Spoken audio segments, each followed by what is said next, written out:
కొరింథీయులకు రాసిన పత్రిక 8వ అధ్యాయము 14వ వచనంలో మరి ఆ మాట ఇక్కడ రాయబడి ఉంది. ఒకసారి మనం చదివి, దేవుని ఆత్మచేత ఎందరూ నడిపించబడతారో వారందరూ దేవుని కుమారులై ఉందురు అని ఇక్కడ ఈ రాత్రి కాలంలో రాయబడిన ఈ యొక్క మాటలు చూసి మనకు ఒకసారి అర్థం తెచ్చుకుంటే, దేవుని ఆత్మచేత నడిపించడానికి అవకాశం మనకు కావాలని, దేవుని ఆత్మచేత నడిపించటానికి మనకు అవకాశం ఇవ్వాలని ఈ విధంగా ఈ స్థలంలో దేవుని ప్రార్థనలు జరుగుతూ వస్తూ ఉన్నాయి. హల్లెలూయా. అక్కడ రాబిన మాట, దేవుని ఆత్మచేత ఎందరైతే నడిపించబడతారో వారందరూ ఎవరి కుమారులంట? దేవునికి సంబంధించిన వాళ్ళు, దేవుని కుమారులు. ఎందుకనంటే దేవుని ఆత్మచేత నడిపించబడుతుంటే, ప్రజలాడు హల్లెలూయా, దేవుని ఆత్మచేత నడిపించబడుతున్న ఈ స్థలంలోకి వచ్చిన ప్రతి ఒక్కరూ దేవునికి కుమారులు అవుతారని ఇక్కడ మనం వింటున్నాం. కారణం ఎందుకనంటే, దేవుని కుమారులుగా మనం తీర్చబడాలంటే, దేవుని కుమారులుగా మనం నిలబడాలంటే మొట్టమొదటిగా మనము దేవుని ఆత్మచేత నడిపిస్తుండాలి. హల్లెలూయా. అందుకనే అక్కడ పౌలు చెప్తా వచ్చాడు, దేవుని ఆత్మచేత మరి ఎందరైతే నడిపించబడుతున్న ప్రతి ఒక్కరూ దేవుని కుమారులు అవుతారని ఖచ్చితంగా మనకి ఇక్కడ ఈ లేఖనాల ద్వారా మనం తెలుసుకోవటానికి అవకాశం వచ్చింది. హల్లెలూయా. కాబట్టి ఏదేమైనా మనము నడిపించబడుతున్నది మరి మాటలతో కాదు కానీ, చేతులతో కాదు కానీ, ఏదో అవకాశం కాదు కానీ, దేవుని ఆత్మచేత నడిపించబడటానికి మనకి అవకాశం దేవుడు ఇచ్చాడు. కాబట్టి ఆ విధంగా నడిపించాలని చెప్పి మనం ఈ రాత్రి కాలంలో తెలుసుకోవటానికి దేవుడు మనకందరికీ అవకాశం ఇచ్చినాడు. హల్లెలూయా. అందుకని నడిపించబడితే దేవుని కుమారులు అంటే దేవుని కుమారులు దేవుడి సంతానం, దేవుడికి సంబంధించిన వాళ్ళని. అందుకని యోహాను సువార్త 1వ అధ్యాయం 12 మరి 13 ఒకసారి మనం చూసినట్లయితే, యోహాను సువార్త 1వ అధ్యాయం మరి 12, 13 ఒకసారి మనం చూసినట్లయితే ఒకసారి మన ఈ మాట ఒకసారి మనం చూద్దాం. 12, 13 వారందరికీ అనగా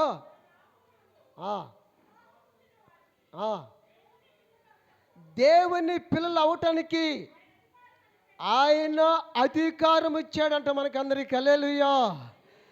దేవుని పిల్లలు, దేవుని సంతానం అవటానికి, ఆయన పిల్లలుగా తీర్చబడటానికి, ఆయనకి సంతానంగా తీర్చబడటానికి ఈ అధికారం దేవుడు మనకిచ్చాడంట. హల్లెలూయా. ఏమిచ్చాడు మనకి అధికారాన్ని? ఎందుకు అధికారం ఇచ్చాడంటే, ఆయన పిల్లలుగా, ఆయన యొక్క సంతానానికి, ఆయనకి గుర్తించబడటానికి ఈ అధికారాన్ని దేవుడు మనకిచ్చినాడు. అందుకని మనము దేవుని ఆత్మచేత నడిపించబడతా ఉండాలి. హల్లెలూయా. ఎవరి చేత నడిపించబడాలంట? ఏమిచ్చాడు మనకి? అధికారం. ఈ అధికారం ఎప్పుడు మనకి ఇచ్చాడనంటే, ఆయన దేవుని ఆత్మచేత నడిపించబడుతుంటేనే ఆ అధికారం మనకి ఇచ్చిన మనకి తర్వాత మనము దేవుని పిల్లలుగా తీర్చబడతాము, దేవుని సంతానంగా తీర్చబడతాము. హల్లెలూయా. అందుకనే ఆ విధంగా మనకి మరి ఆయన సంతానంగా, ఆయన బిడ్డలుగా, ఆయన కుమారులుగా తీర్చబడాలనుకుంటే ఎలా తీర్చబడతాము, ఎలా తీర్చబడడానికి అవకాశం వస్తుంది అన్నదానికి యాకోబు రాసిన పత్రిక 1వ అధ్యాయం 18 వచనంలో మరొక మాట మనం చూద్దాం. యాకోబు రాసిన పత్రిక 1వ అధ్యాయము 18వ వచనం.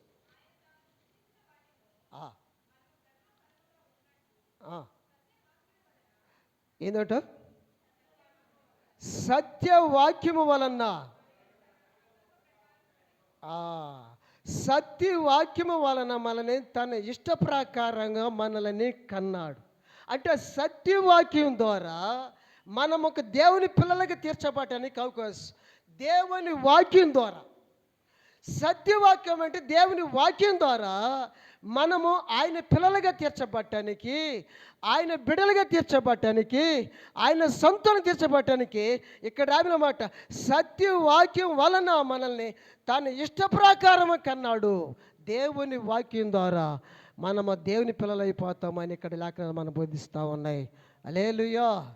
కారణం ఎందుకనంటే వాక్యం ద్వారా, దేవుని మాటల ద్వారా, దేవుడు చెప్పే బోధ వల్ల, దేవుని చెప్పే వాగ్దానం వల్ల ఆయన మనము బిడ్డలముగా, ఆయన కుమార్తెలుగా, ఆయన సంతానంగా మారాలంటే సత్యవాక్యం ద్వారా ఎప్పుడైతే ఈ వాక్యాన్ని మనం అమలుపించుకుంటామో, ఈ వాక్యం ద్వారా ఎప్పుడైతే మనం జీవిస్తామో, ఈ సత్యవాక్యం ద్వారా మన మనసుని ఎప్పుడైతే మార్చుకుంటామో, అప్పుడు మనం ఆయన సంతానానికి తీర్చబడటానికి అవకాశం వస్తుంది. ఆయన బిడ్డలుగా తీర్చబడడానికి అవకాశం వస్తుంది. అందుకని ఇక్కడ రాసిన మాట, సత్యవాక్యం ద్వారా, సత్యవాక్యం వలన తన ఇష్ట ప్రకారం మనల్ని కన్నాడు.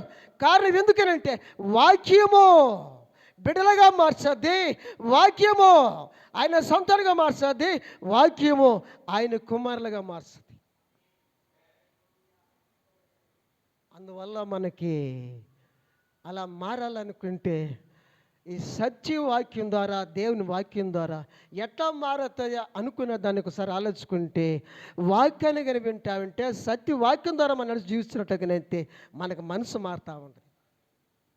ఎప్పుడు మనసు మారుతుందో మన సభ మారుతుంది. ఎప్పుడు మనసు మారుతుందో మన కొన్ని సమస్యలు, కొన్ని ఇబ్బందుల వల్ల బయటకు వెళ్తా ఉంటాయి. ఎప్పుడు మనసు మారుతుందో కొన్ని అలవాట్లు మారుతూ ఉంటాయి. ఎప్పుడు మనసు మారుతుందో దేవుని బిడ్డలుగా తీర్చబడటానికి ఈ సత్యవాక్యం ద్వారా అవకాశం వస్తూ ఉంటుంది. అప్పుడు మనము దేవుని బిడ్డలుగా మారటానికి అవకాశం వస్తుంది. హల్లెలూయా. దేవుని బిడ్డలుగా మారటానికి మనకి అవకాశం వస్తుంది. మరి ఆ వాక్యం చూద్దాం. మరి అక్కడ 1 పేతురు రాసిన పత్రిక మరి ఒక మాట మనం చూద్దాం. 2వ అధ్యాయము 2వ వచనంలో, 1 పేతురు రాసిన పత్రిక 2వ అధ్యాయము 2వ వచనంలో గమనించినామా? 1 పేతురు రాసిన పత్రిక 2వ వచనం.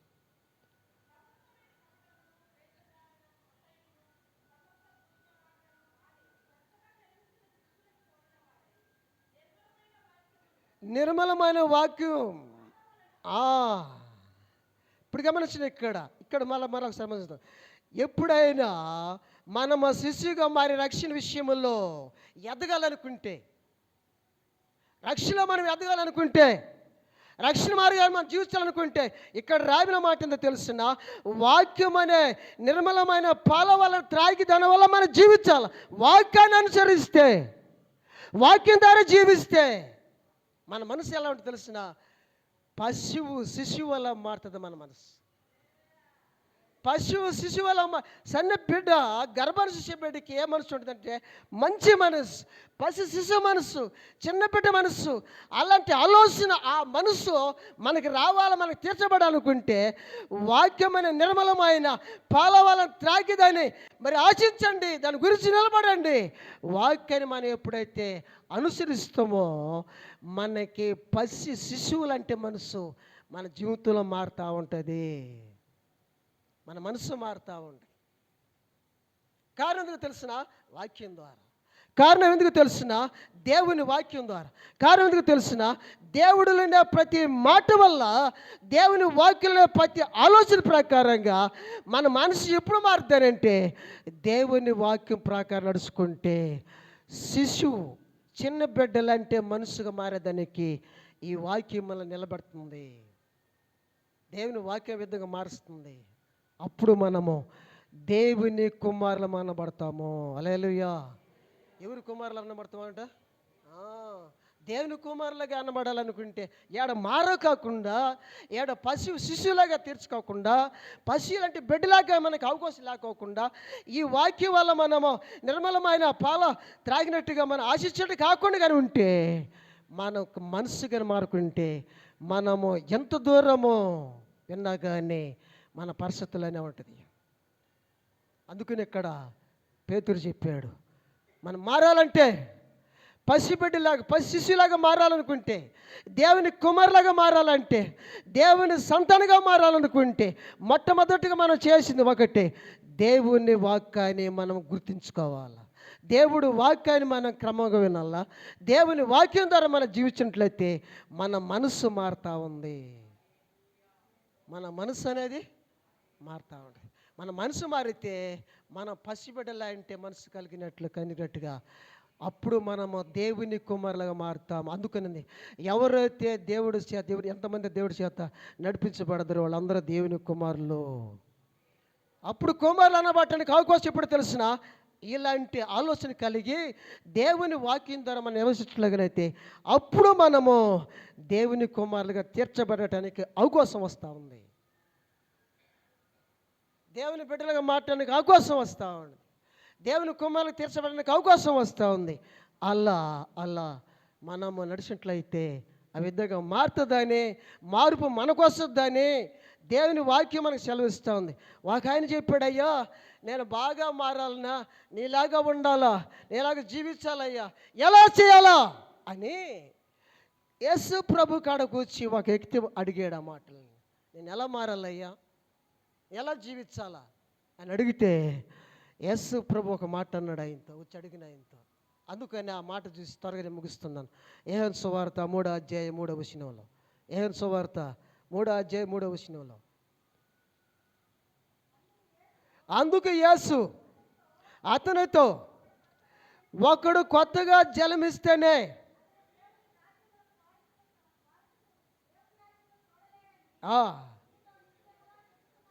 ఏం చూడలేడంట. ఎందుకని? మనసు మారకపోతే, కొత్తగా జీవించకపోతే, కొత్త మనసు రాకపోతే, శిశువు మనసు లేకుండా కనబోతే ఆ వ్యక్తికి దేవుని రాజు చూడాలని ఖచ్చితంగా చెప్పాడు. నిలుచుకొని మాట్లాడుతున్నా ఆయన దీన. హల్లెలూయా. అక్కడ రాపిన మాట మరి 3వ వచనంలో, యేసు అతనితో, మరలా చూడమ్మా, అందుకు యేసు అతనితో, ఒకడు కొత్తగా జన్మిస్తేనే కానీ ఆయన దేవుని రాజ్యాన్ని చూడలేడని. ఆ మాటకి ఏమన్నాడు ఆయన? సరే అన్నాడా?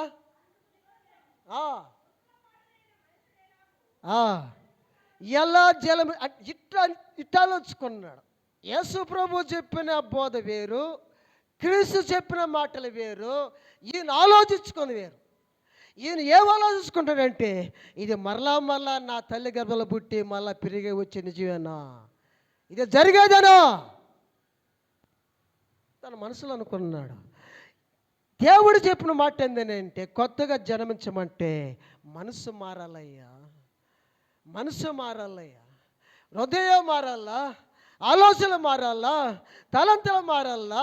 ఆ విధంగా మార్చుకుంటే ఆ వ్యక్తి దేవుని రాజ్యాన్ని చూడటానికి అవకాశం వస్తుంది. మార్చుకోలేకుండా కంటే చూడలేడు అన్నాడు. అందుకే నేను అన్నాడు, ఇది ఎలా జరుగుతుంది, ఇది ఎలా జరిగేది, వాస్తవమేనా, ఇది ఎలా జరగద్దని చెప్పని ఆ యేసుక్రీస్తు ప్రభుతో మాట్లాడుతున్న ఈయన ఆయన వల్ల కాలేకపోయింది, మార్చుకోలేకపోయాడు. దేవుని రాజ్యం చూడటానికి మనసు మార్చుకోలేకపోయాడు. దేవుని బిడ్డలు కావటానికి ఆయన మనసు మార్చుకోలేకపోయాడు. దేవుని ద్వారా ఆయన సంతానంగా మారటానికి ఆ వ్యక్తి మనసు మార్చుకోలేకపోయాడు. దానివల్ల వెనక్కి రావాల్సి వచ్చింది. హల్లెలూయా. దయచేసి రాత్రి కాలంలో మనం అందరిమీ దేవుని చేత నడిపించబడుతున్న, దేవుడు ఆత్మచేత నడిపించబడుతున్న దేవుని కుమారులుగా మనం నిలబడాలనుకుంటే రాత్రి కాలంలో దేవుని వాక్యాన్ని మనము అనుసరించాలా. దేవుడు వాక్యం ద్వారా మనం ఎప్పుడైతే జీవిస్తామో, ఖచ్చితంగా ఆ వాక్యం ద్వారా మనం ఎప్పుడైతే నిలబడతామో అప్పుడే అప్పుడే అప్పుడే మన మనసు మారుతూ ఉంటుంది. అప్పుడే మన అలవాట్లు మారుతూ ఉంటాయి. అప్పుడే మన జీవితం మారుతూ ఉంటుంది. అప్పుడే మనకి మంచి చిన్న శిశువులంటే మన మనసులోనే కలుగుతూ ఉంటాయి. ఎప్పుడు కలగద్దారంటే వాక్యాన్ని ప్రకారంగా మనం జీవిస్తే. అందుకని ఆయనకి ఇష్టపడక అది ఎలా సాధ్యం అని చెప్పని వచ్చి మాట్లాడుతున్న దేవుడితో ఆ వ్యక్తి బయటికి వెళ్ళిపోయాడు. హల్లెలూయా. దయచేసి గమనించండి. ఈ ఉద్యోగ కూడికలో వచ్చిన మనకందరికీ ప్రతి నెల ఈ విధంగా మరి ఎందుకు దేవుడు అవకాశం ఇచ్చాడనంటే మనమందరం దేవుని బిడ్డలుగా మారటానికి, మనమందరం దేవుని సొత్తుగా మారటానికి, మనమందరం దేవుని శిశువుగా మారటానికి, మనమందరం దేవుని కుమారులుగా మారటానికి ఈ నెల్లూరు ప్రాంతంలో ఈ ఉద్యోగ కూడికలో దేవుడు ఏర్పాటు చేసి ఈ విధంగా ఘనంగా జరిగిస్తున్న కారణం ఏంటంటే ఆ విధంగా మనల్ని మార్చాలని, ఆ విధంగా మనకు మార్పు రావాలని ఈ రాత్రి కాలంలో దేవుని వాక్యం సెలవిస్తూ ఉంది. కాబట్టి నా మాటలు ముగిస్తున్నా. ఖచ్చితంగా మనం ఒకసారి ఆలోచించుకొని, ప్రభువా నేను ఎలా, నా జీవితం ఎలా మారాలయ్యా, నా మనసు ఎలా మారాలయ్యా, నా హృదయం ఎలా మారాలో ప్రభు, నీకు దేవుని బిడ్డగా నేను ఉండాలంటే ఎలా చేయాలి నాయన, నీకు శిశువుగా మళ్ళీ నేను ఎలా చేయాలో ప్రభు. మన మనసులో మన హృదయంలో దేవుని మీద పెట్టి మనం పూర్తిగా దేవుని వాక్యాన్ని ఆలకిస్తూ ఉంటే ఖచ్చితంగా మన మనసు మారుతుందని లేఖనాలు బోధిస్తూ ఉన్నాయి. దేవుని వాక్యం మనకి వినిపిస్తూ ఉంది. ఆ రీతిగా మారాలని, దేవుని బిడ్డలుగా, దేవుని కుమారులుగా మారాలని, దేవుని సత్తానుగా మారాలని మనకందరికీ అవకాశం ఇచ్చిన ఆ గొప్ప దేవుడికి మరి ఎంతగో నేను స్తుతిస్తూ ఉన్నాను. హల్లెలూయా. దయచేసి అందరూ జ్ఞాపకం చేసుకొని ఎవరు కూడా ఆశ కాకోకుండా, ప్రభు నన్ను మార్చిన ఆయన, నా అలవాట్లు మార్చు ప్రభు, నా జీవితాన్ని మార్చిన ఆయన, నేను ఎప్పటికీ అలా ఉండకూడదు ప్రభు, నీ బిడ్డలుగా మారాలా, నీ కుమారులుగా మారాలి నాయన, ఆ రీతిగా నేను జీవించాలి ప్రభు అని చెప్పని ఈ రాత్రి కాలం దేవుని సన్నిధిలో చేర్చి మనం అందరం ఆలోచించుకుంటే మనమందరం దేవుని కుమారులుగా మారుతాము. కాబట్టి దేవుని వాక్యం దేవుడు మనందరం దీవించి ఆశీర్వదించిన గాక.